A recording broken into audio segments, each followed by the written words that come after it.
र यही कोठाभित्र मलाई गिरफ्तार गर्न हत्कडी सहित प्रहरीहरू पनि छिरे। त्यस कारण मैले भने यो कार्यकक्ष यो कोठाले एउटा इतिहास बोकेको छ। यही कोठाभित्र कयौं निर्णयहरू भए। यही कोठाभित्र पार्टीका महत्त्वपूर्ण ऐतिहासिक दस्तावेजहरूमा हस्ताक्षर भए।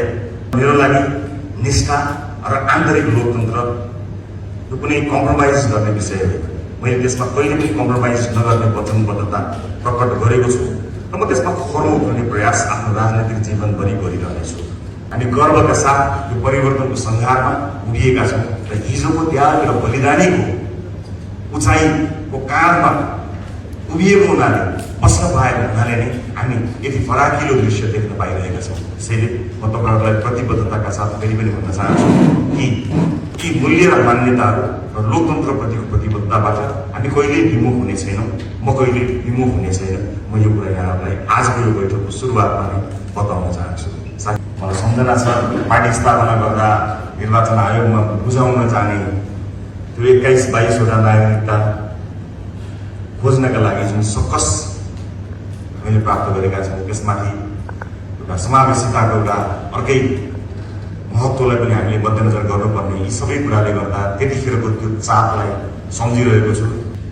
हामी जसरी जुन माध्यमबाट जुन कारणले यहाँ जोडिए तापनि अबको हाम्रो जिम्मेवारी हिजोको भन्दा फरक बृहत छ भन्ने कुरा देखेका हामी सबैले राख्नुपर्ने हुन्छ। जहाँ रहे तापनि, जुन भूमिकामा रहे तापनि, केन्द्रीय सदस्यको भूमिकामा रहे पनि, साधारण सदस्यको भूमिकामा रहे पनि, यहाँ अन्य कुनै भूमिकामा रहे तापनि आफूलाई एउटा जिम्मेवार नागरिकको रूपमा यहाँले प्रस्तुत गर्नुहुनेछ। तपाईँको यो अनुभव यो समाजले सकारात्मक रूपमा प्राप्त गर्नेछ। सभापतिज्यू लगायत पार्टीको विभिन्न जिम्मेवारी विशेष गरेर अहिले केन्द्रीय समितिको बैठकमा उपस्थित रहनुभएका तमाम राजसभा परिवारका साथीहरूलाई नीलो क्रान्तिको राजधानी चितवनमा स्वागत गर्छु। अहिले महामन्त्रीज्यूले भनिरहँदाखेरि एकदम भावुक हुने जस्तो परिस्थितिको सिर्जना भयो। म यसै पनि अलिकति भावुक स्वभावको मान्छे। मलाई सम्झना छ, पार्टी स्थापना गर्दा निर्वाचन आयोगमा बुझाउन जाने त्यो 21-22वटा नागरिकता खोज्नका लागि जुन सकस हामीले प्राप्त गरेका छौँ, त्यसमाथि एउटा समावेशिताको एउटा अर्कै महत्त्वलाई पनि हामीले मध्यनजर गर्नुपर्ने यी सबै कुराले गर्दा त्यतिखेरको त्यो चापलाई सम्झिरहेको छु। र अहिले यतिखेर सम्भवतः सबैभन्दा धेरै उम्मेदवारी केन्द्रीय सदस्यका लागि हुँदैछ भन्ने पनि मैले प्रारम्भिक सूचनाहरू पाइरहेको छु। पार्टी त्यहाँबाट यहाँ आइपुगेको छ। यो श्रेय म एक्लै लिने पक्षमा कदापि छैन। सबै तपाईँहरूलाई दिएर बाँकी रहेको थोरै बचेको मात्र श्रेय आफू लिन चाहन्छु। यो सबै श्रेय तपाईँहरू। यो कार्यकालको केन्द्रीय समितिको यो अन्तिम बैठक हो।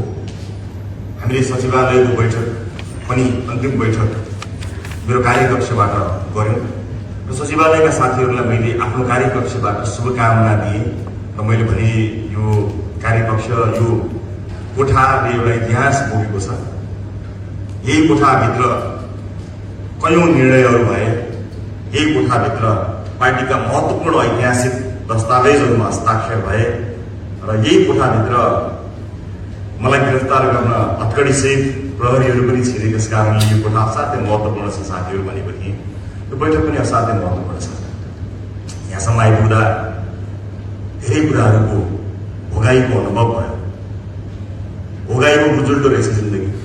अनेक भोगाईहरू जीवनमा जस्तै पार्टीको जीवनमा पनि भोगाई नै त हुँदैछ। मान्छेको जीवन र पार्टीको जीवनमा कोही घटनाक्रमहरू फरक हुने हो, तर उतार चढावहरू त्यस्तै हुने रहेछ। तिनै उतार चढावका बीचमा हामीले 4 वर्षको समय लगभग बितायौँ।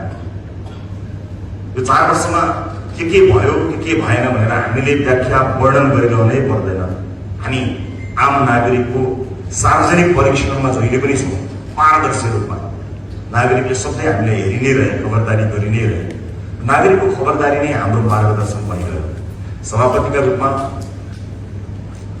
मलाई लाग्छ जानेको सकेको गर्ने र सिक्दै जाने क्रमको निरन्तरतामा हामी यहाँ आइपुगेका हौँ। यो संयुक्त प्रयासले आज एउटा मूर्त रूप लिन गइरहेको छ। अब म भोलिबाट विशेष गरेर किनभने एउटा पार्टीलाई तदर्थबाट वैधानिकतामा लिएर जाने सबैभन्दा महत्त्वपूर्ण पाटो भनेकै महाधिवेशन। महाधिवेशन यसभन्दा अलि अगाडि नै गर्नुपर्ने थियो, गर्ने कोसिस पनि भएको थियो, तर पार्टी जीवनमा भएका विभिन्न घटनाक्रमहरूले यसलाई पर ढकेल्दै ल्यायो र अहिले थोरै अनुकूलता, पुरै अनुकूलता त होइन, थोरै अनुकूलता हुने बित्तिकै हामीले महाधिवेशनमा आफूलाई लिएर जाने निर्णय गरेका छौँ। बैठक सुरु हुनुभन्दा अगाडि सम्पूर्ण अहिले जोडिनुभएका साथीहरूलाई मेरो धेरै धेरै शुभकामना छ। हामी सबैसँग फेरि पनि भेटघाट होस्।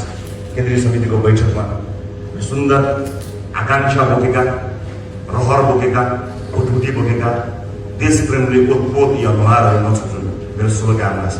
म तपाईँहरू सबैलाई फेरि पनि निर्वाचित भइसकेपछि पनि देख्न, हेर्न, कुराकानी गर्न चाहन्छु। म सबभन्दा पहिला यहाँहरू सबैलाई धेरै धेरै शुभकामना व्यक्त गर्न चाहन्छु। अर्को महत्त्वपूर्ण कुरा, पार्टीको आन्तरिक लोकतन्त्र हाम्रो लागि असाध्यै धेरै महत्त्वपूर्ण कुरा हो।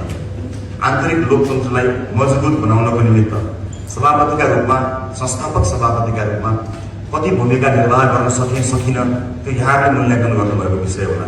तर मेरो लागि निष्ठा र आन्तरिक लोकतन्त्र यो कुनै कम्प्रोमाइज गर्ने विषय होइन। मैले त्यसमा कहिले पनि कम्प्रोमाइज नगर्ने वचनबद्धता प्रकट गरेको छु र म त्यसमा खरो उत्रने प्रयास आफ्नो राजनैतिक जीवनभरि गरिरहनेछु। म बिदा हुँदै गरेको केन्द्रीय समितिलाई बैठक सुरु हुनु अगाडि र भोलि आउने केन्द्रीय समितिलाई यो सङ्घारमा उभिएर म यहाँलाई यति भन्न चाहन्छु, सङ्घीय लोकतान्त्रिक गणतन्त्र, विभिन्न परिवर्तन, देशको संविधान, यो मुलुकलाई यहाँसम्म ल्याइपुर्याउँदा भएका त्याग, बलिदान, सङ्घर्षहरूको सम्मानको जगमा हामी उभिएका छौँ र हामीलाई यसमा गर्व छ। हामी गर्वका साथ यो परिवर्तनको सङ्घारमा उभिएका छौँ र हिजोको त्याग र बलिदानीको उचाइको काँधमा उभिएको हुनाले, बस्न पाएको हुनाले नै हामी यति फराकिलो दृश्य देख्न पाइरहेका छौँ। त्यसैले म तपाईँहरूलाई प्रतिबद्धताका साथ फेरि पनि भन्न चाहन्छु कि यी मूल्य र मान्यताहरू र लोकतन्त्रप्रतिको प्रतिबद्धताबाट हामी कहिले विमुख हुने छैनौँ। म कहिले विमुख हुने छैन। म यो कुरा यहाँहरूलाई आजको यो बैठकको सुरुवातमा नै बताउन चाहन्छु। साथीहरू, आन्तरिक लोकतन्त्रलाई मजबुत पार्न सकिएन, पार्टीका साथीहरूको अधिकारलाई कुण्ठित गरियो भने कुनै न कुनै बिन्दुमा पुगेर त्यसले दुर्घटना निम्त्याउँछ। एउटा धर्ममा हुने दुर्घटना र एउटा समाजमा हुने दुर्घटना भन्दा राजनीतिक पार्टीमा हुने दुर्घटनाको निकै ठुलो मूल्य देशले चुकाउनु पर्ने हुन्छ। त्यस कारणले हामीले होसियारीका साथ, सुझबुझका साथ आफ्ना कदमहरू चाल्नुपर्ने हुन्छ। मलाई विश्वास छ हामी जसरी, जुन माध्यमबाट, जुन कारणले यहाँ जोडिए तापनि अबको हाम्रो जिम्मेवारी हिजोको भन्दा फरक, बृहत छ भन्ने कुरा भेदका हामी सबैले राख्नुपर्ने हुन्छ। किनकि हाम्रै आँखाबाट, हाम्रै उटुटीबाट, हाम्रा अभिव्यक्तिहरूका माध्यमबाट यो देशले एउटा सपना देख्न सुरु गरेको छ र यो सपना देख्न यो देशलाई एक युग लागेको, एक युग पुरेर हाम्रा माध्यमबाट यो देशले समृद्धिको सपना देखेको छ, सुशासनको सपना देखेको छ, सामाजिक न्यायको सपना देखेको छ। यो सपना पुरा गर्नको निमित्त हामी सम्वाहक बनेका छौँ। म साथीहरूलाई आज यति भन्न चाहन्छु, भोलि निर्वाचित भएर तपाईँ हामी यसै गरी अर्को बैठकमा सबैजना आउला या नआउला, मैले कति शुभकामना यहाँ दिइसकेँ, हामी सबैजना आउन सकौँ।